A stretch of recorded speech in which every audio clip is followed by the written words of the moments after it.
Assalamualaikum warahmatullahi wabarakatuh. Saya Lailatul Arya Putri dengan NIM 1264062011074. Saya berasal dari kelas Manajemen Keuangan Syariah 3B.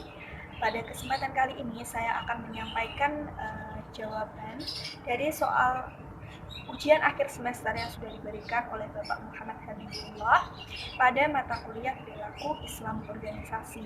Baik, langsung saja. Nomor 1, contoh permasalahan persepsi dan komunikasi kurang baik dalam organisasi serta solusinya. Saya mengambil contoh dalam sebuah organisasi. Si A pada saat itu memiliki sedikit suasana hati yang kurang baik. Saat diajak bicara temannya, si A mungkin sedikit cuek dan mengabaikan temannya tersebut. Nah, hal ini akan menyebabkan persepsi yang salah dari sudut pandang temannya tersebut.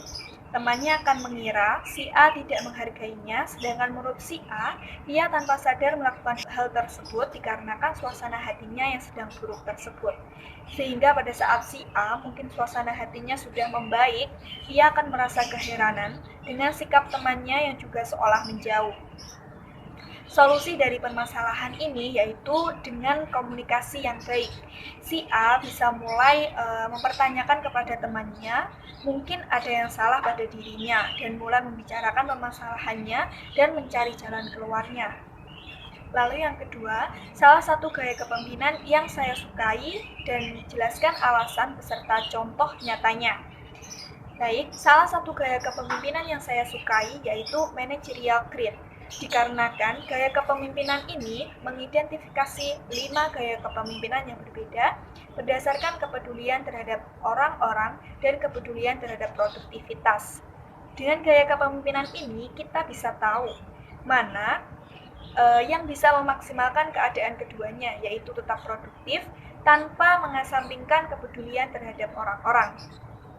Karena mau bagaimanapun, semua orang mengharapkan kesejahteraan dan kenyamanan dalam bekerja untuk bisa produktif dalam menjalankan suatu pekerjaan. Contoh, gaya kepemimpinan yang menekankan kepada pencapaian tugas, namun di saat yang sama juga tidak melalaikan kebutuhan dari orang-orang yang dipimpinnya.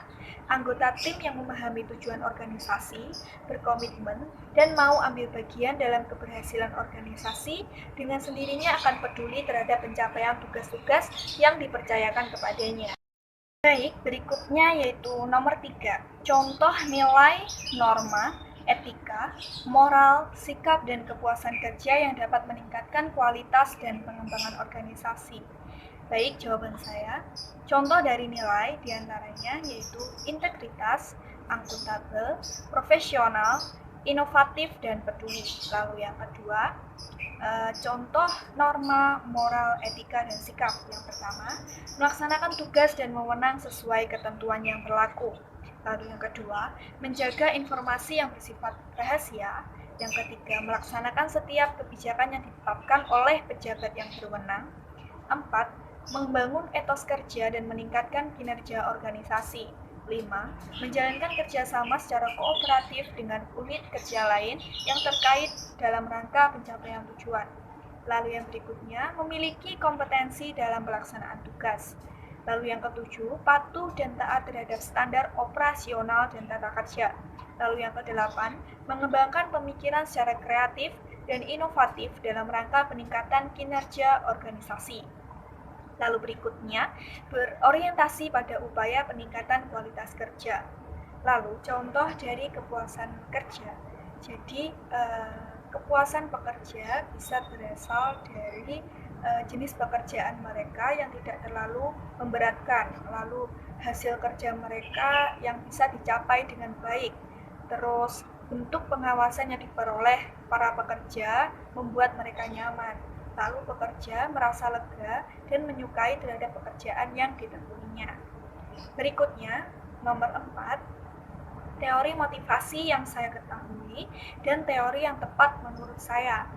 Jawaban saya, teori yang saya ketahui yaitu yang pertama, teori motivasi Maslow, yang kedua, teori motivasi Herzberg, yang ketiga, teori motivasi McClellan, yang keempat, teori motivasi Alderfer, yang kelima, teori motivasi Edwin Locke, yang keenam, teori motivasi Tony Robbins, yang ketujuh, teori motivasi Taylor, lalu yang kedelapan, teori Sigmund Freud, yang kedelapan, yang kesembilan, teori motivasi Douglas McLaren, yang kesepuluh, teori efek Hawthorne.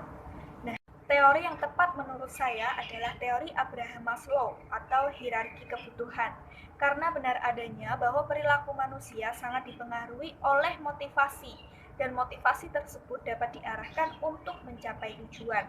Manusia sudah pasti memiliki kebutuhan hidupnya masing-masing, dan karena keharusan memenuhi kebutuhan tersebut, manusia menjadi termotivasi untuk bekerja dan berusaha memenuhi kebutuhannya tersebut.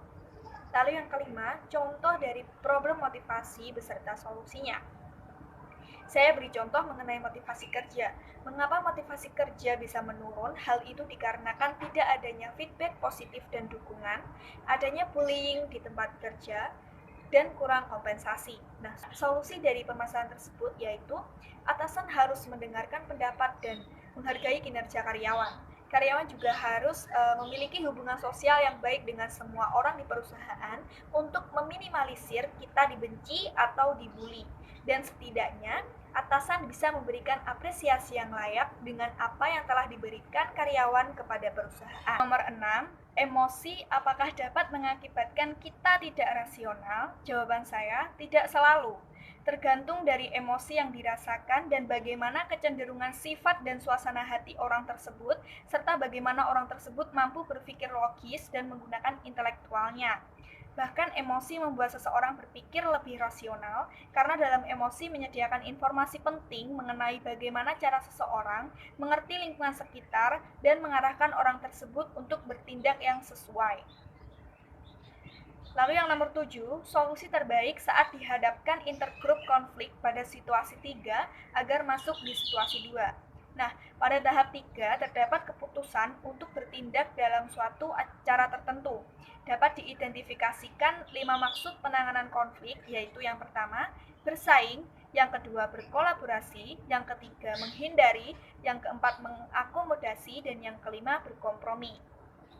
Berikutnya, nomor 8, contoh negosiasi distributif dan negosiasi integratif. Yang pertama, contoh negosiasi distributif. Negosiasi antara karyawan dan perusahaan. Karyawan pastinya memiliki keinginan untuk mendapatkan gaji setinggi mungkin, namun sebaliknya, perusahaan berkeinginan untuk menggaji karyawan dengan rendah untuk menciptakan lingkungan perusahaan yang efektif dan efisien. Lalu berikutnya yaitu negosiasi integratif. Contohnya, kerjasama Indonesia dengan negara di kawasan Asia Tenggara atau biasa dikenal dengan ASEAN, yang berusaha untuk menciptakan Asia Tenggara sebagai kawasan yang sejahtera, damai, aman, dan juga stabil. Berikutnya yaitu yang nomor 9, 3 level budaya organisasi yang diungkapkan oleh Skene beserta contohnya.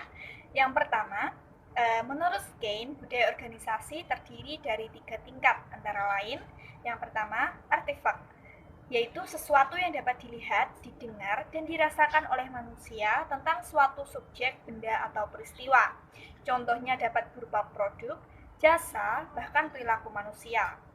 Bila Anda memasuki sebuah perusahaan besar, mungkin Anda dapat melihat peralatan kantor yang biasa-biasa saja, akan tetapi pada perusahaan lainnya menggunakan peralatan kantor yang sangat rapi dan menggunakan peralatan yang sangat bagus dan mahal harganya.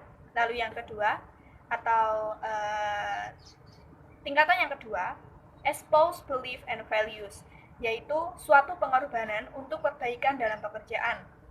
Contohnya, ada organisasi yang mengutamakan nilai kemanusiaan, sedangkan perusahaan lain menaruh kebahagiaan karyawan sebagai prioritas utama, dan ada yang memposisikan kepuasan customer di posisi teratas. Lalu tingkatan yang ketiga yaitu asumsi dasar. Prinsip inti dalam mengembangkan budaya perusahaan. Contohnya, asumsi dasar suatu perusahaan adalah eksplorasi kreativitas, karena dengan itulah mereka bisa menciptakan produk yang berbeda di pasaran.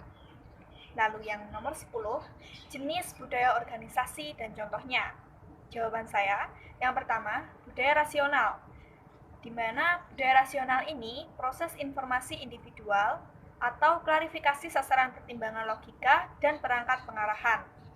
Contohnya, sebagai sarana bagi tujuan kinerja yang ditunjukkan atau efisiensi, produktivitas, dan keuntungan atau dampak.